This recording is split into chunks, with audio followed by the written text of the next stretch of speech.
So Sofia Kenin, it's an amazing story. When she was 5 years old, her dad, who's a great guy, and mom, they brought her to me. Normally I was just working with pros and nationally ranked kids, and obviously I had the Williams sisters when they were 9 and 10, and Roddick at 9, and Capriati at 10, and Sharapova at 11. So I never really had someone that young. So first day on the court, I knew right away from the first lesson that what was ever inside this child was something that I've never seen. Her focus and determination was off the charts. It's like mentally she was very, very unique right off the bat, which was uncanny for someone that little, because the racket was actually bigger than her. She was like a little peanut. And then when I started feeding her balls, obviously she needed technical help and with her strokes and everything, grips and backswings, but that can be taught. But another thing that jumped out at me, first lesson, was her ability to take the ball right off the bounce. Her timing was a gift from above. It was already baked in.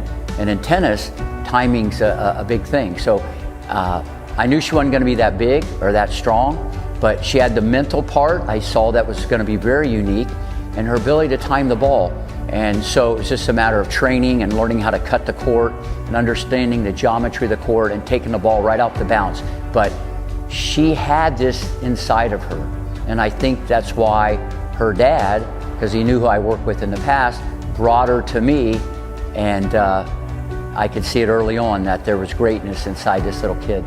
I went right out of the box and was telling people she's the scariest little creature that I've ever taught.